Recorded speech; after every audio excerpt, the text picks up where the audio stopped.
आज सुने भोलेनाथ जी की कथा। एक समय की बात है, दैत्य प्रबल होकर सभी लोग को पीड़ा देने और धर्म का लोप करने लगे। इससे व्याथित होकर देवगण भगवान विष्णु के समीप पहुँचे। श्री हरि ने पूछे, देवताओं, इस समय तुम्हारे आने का क्या कारण है?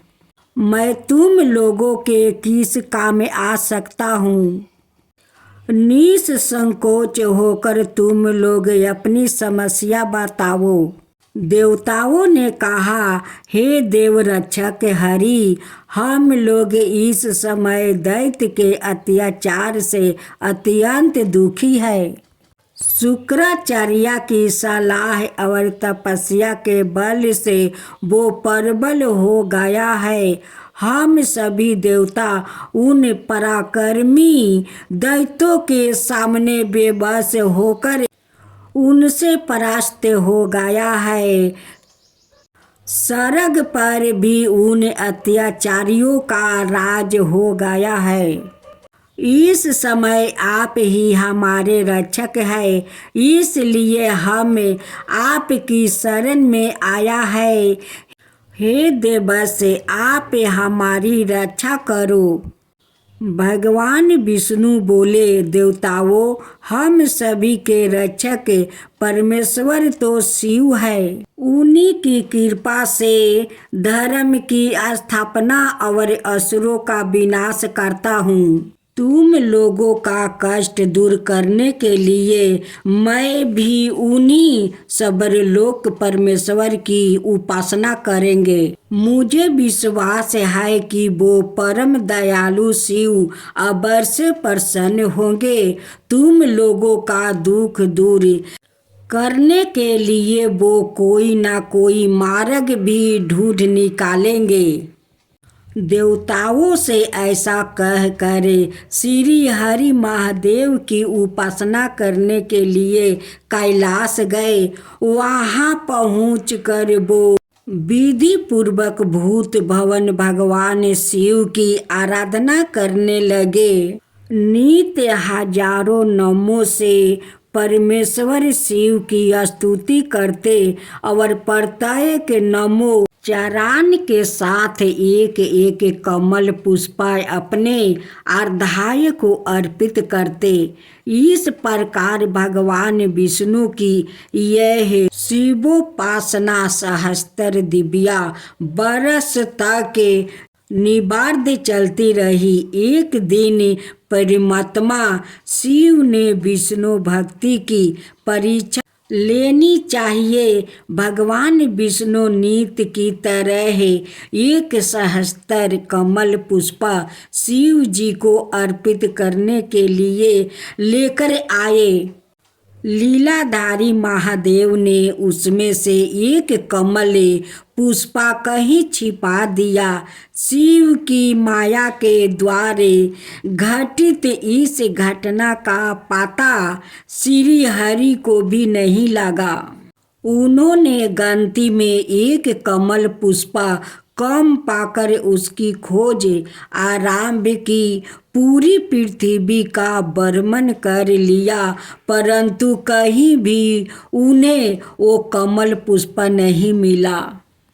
तदंतर दृढ़ व्रत का पालन करने वाले भगवान विष्णु ने अपना एक कमल बत नेत्रा ही उस कमल पुष्प के स्थान पर शिवा प्रीत कर दिया। श्री हरि के इस अद्भुत त्याग से परमेश्वर तत्काल प्रसन्न हो गए और प्रकट होकर बोले, विष्णु, मैं तुम पर बहुत प्रसन्न हूँ। इच्छा अनुसार वर मांगो, मैं तुम्हारी प्रत्येक कामना पूरी करूँगा। तुम्हारे लिए मेरे पास कुछ भी आदेश नहीं है। भगवान विष्णु ने कहा, नाथ, आपसे मैं क्या कहूँ, आप तो सवाए अंतर्यामी है। संसार की कोई बात आपसे छिपी नहीं है। आप सब कुछ जानते हैं, फिर भी अगर मेरे ही मुख से सुनना चाहते हैं तो सुनिए। प्रभु, दैत्यों ने संपूर्ण संसार को दुखी कर रखा है। धर्म की मर्यादा नष्ट हो गई है। आत्म धर्म की स्थापना और साधु संरक्षण के लिए दैत्यों का वध आवश्यक है। मेरे आपने अस्त्र शस्त्र उन दैत्यों को विनाश में असमर्थ है, इसलिए मैं आपकी शरण में आया हूँ। भगवान विष्णु की मिनती सुनकर देवाधिदेव शिव ने उन्हें अपना सुदर्शन चक्र दिया।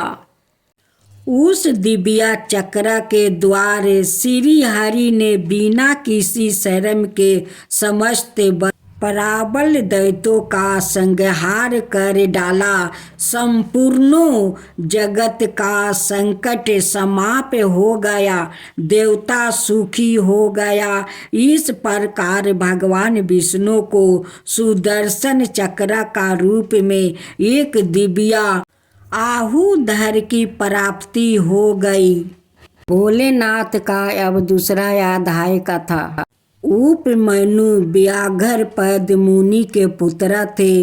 पूर्व जन्म में ही उन्होंने सिद्धि प्राप्त कर लिया था और वर्तमान में मुनि कुमार के रूप में प्रकट हुए।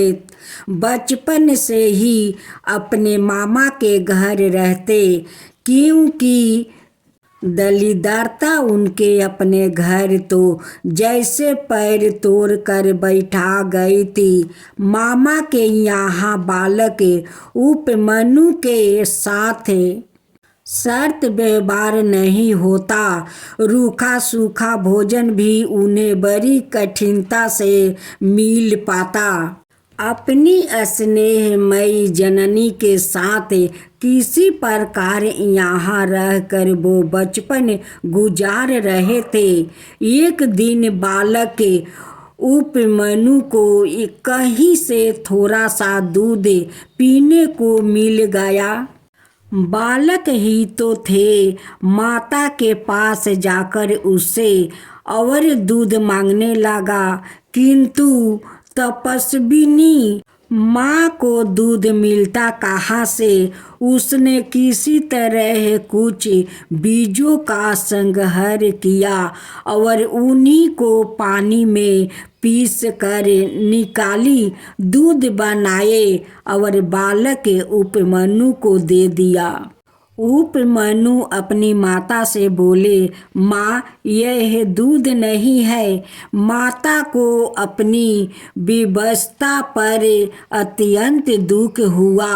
उपमन्यु के आंसू पोंछती हुई उन्होंने कहा, बेटा, हमें दलिद्रता के भाग्य में दूध कहाँ है।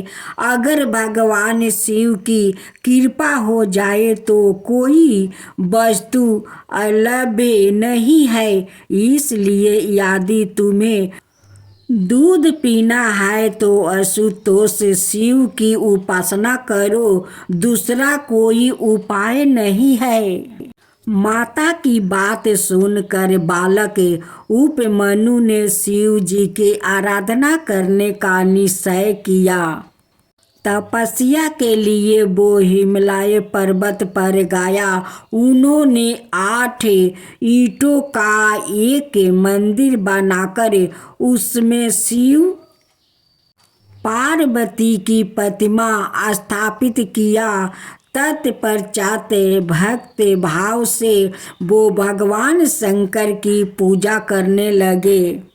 वो नित वायु पीकर पाउच रच मंत्र का ओम नमः शिवाय का जप करते थे। इस प्रकार दीर्घ काल तक उन्होंने शिव जी के कृपा प्राप्ति के लिए कठोर तप किया। बालक उपमन्यु की तपस्या के तप से तीनों लोक जलने लगे। देवगण घबराकर परमेश्वर शिव के पास गए और बोले, प्रभु, बालक उपमन्यु की तपस्या के तेज से हम लोग भयभीत हैं। आपको प्रसन्न करने के लिए वो कठोर तप कर रहा है।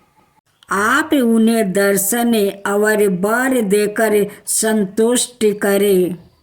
देवताओं की प्रार्थना से परमेश्वर शिव उपमन्यु की भक्ति की परीक्षा लेने पधारे। उस समय शिव जी ने देवराज इंद्र का, पार्वती जी ने सची का और नंदी ने ऐरावत हाथी का रूप धारण कर लिया। इंद्र रूपधारी शिव ने बालक उपमन्यु से वर मांगने को कहा। उपमन्यु ने उनसे एक मात्रा शिव भक्ति की याचना की। इस पर इंद्र रूपधारी शिव सवाए ही शिव निंदा करने लगे। अब तो बालक उपमन्यु ने शिव के अतिरिक्त किसी से कुछ भी लेना अस्वीकार कर दिया और शिव निंदा से क्रोधित होकर इंद्र रूपी शिव को मारने के लिए अघोर शास्त्र चला दिया।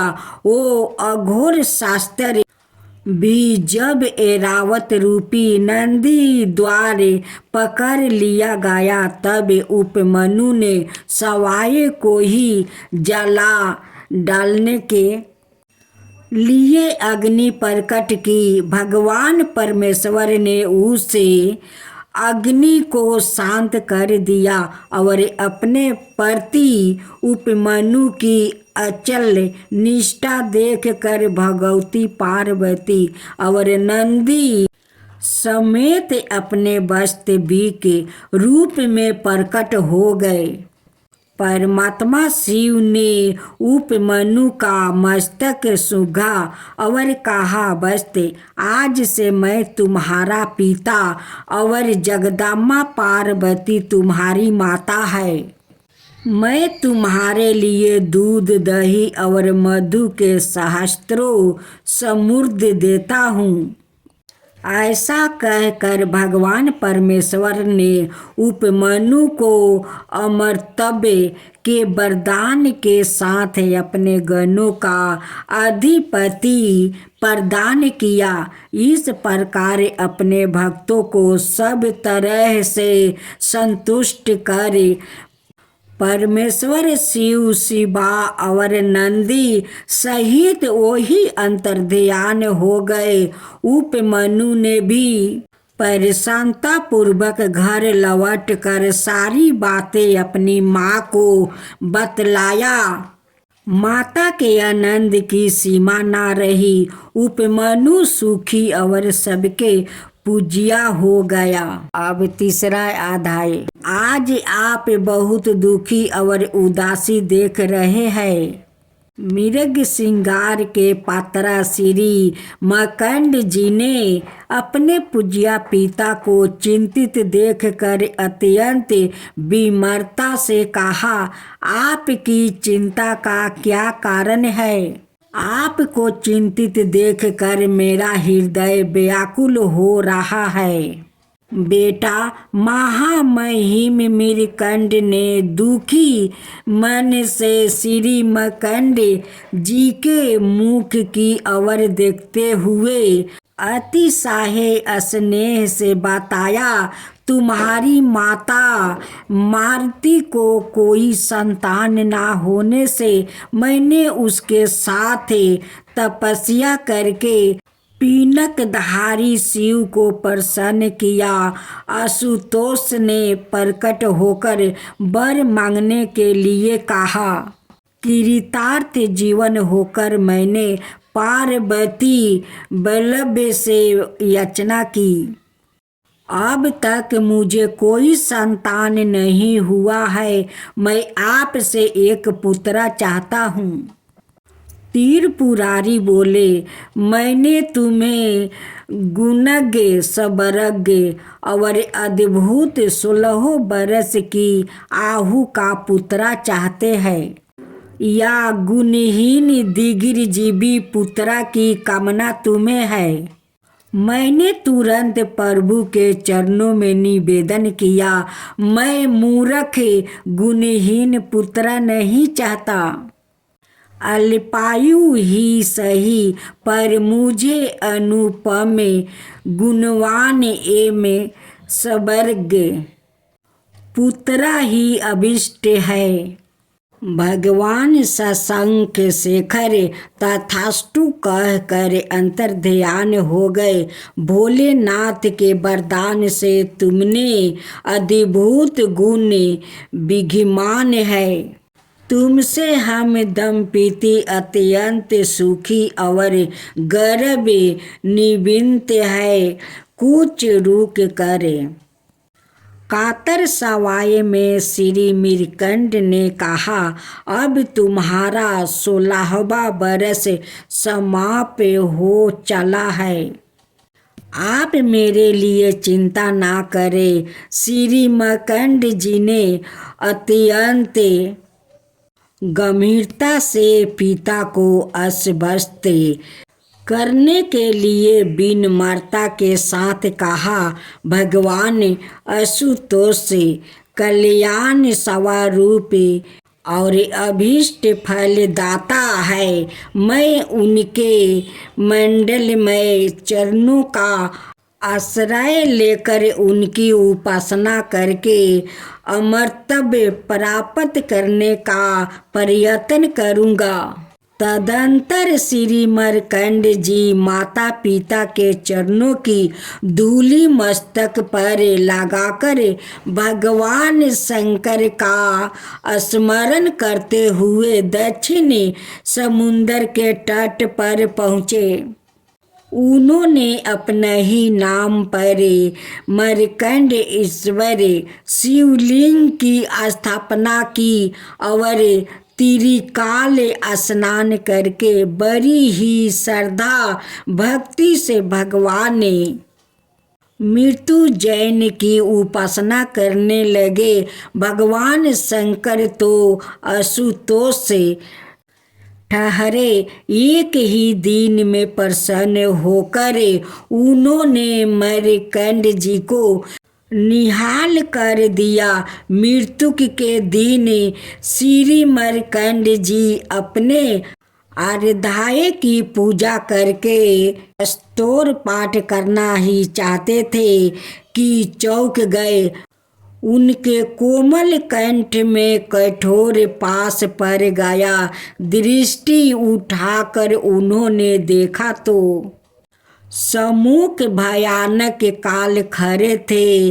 मरकंड जी ने निवेदन किया, महामत काल आप थोड़े देर ठहरे, मैं अपने प्राण प्रिया मृत्युंजय स्तोत्र का पाठ कर लूं।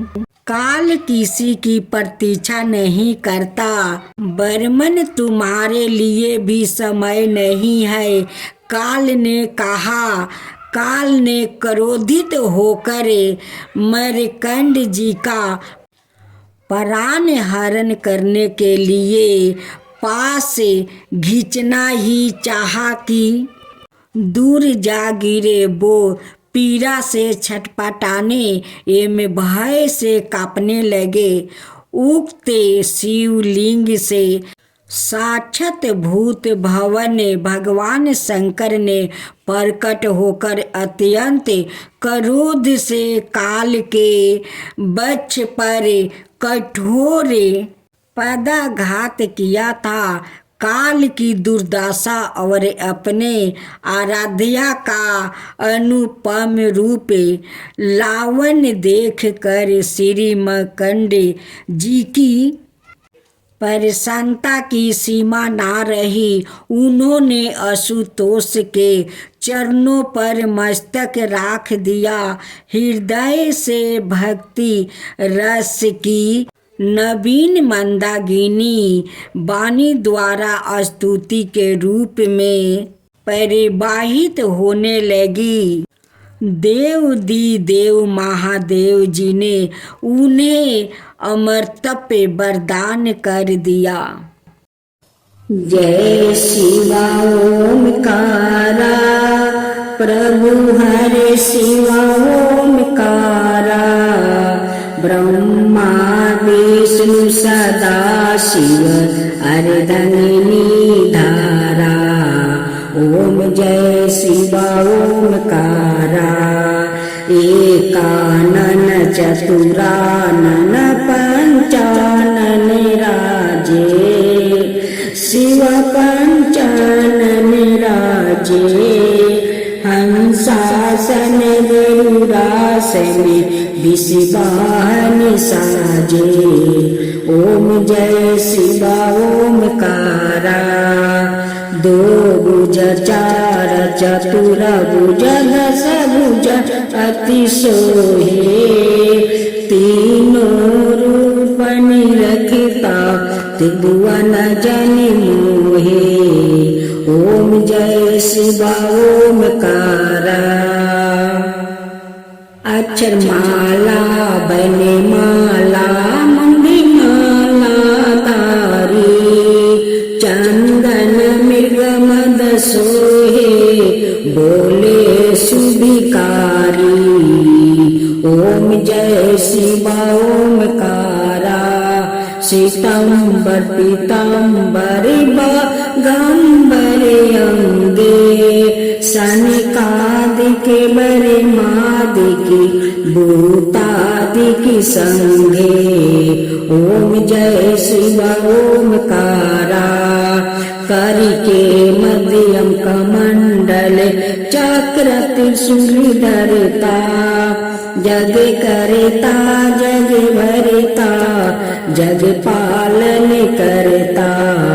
ओम जय शिवा ओमकारा, ब्रह्मा विष्णु सदा शिव जानते अविवेका, प्राण बचर के मध्यम याहे तीनों एका।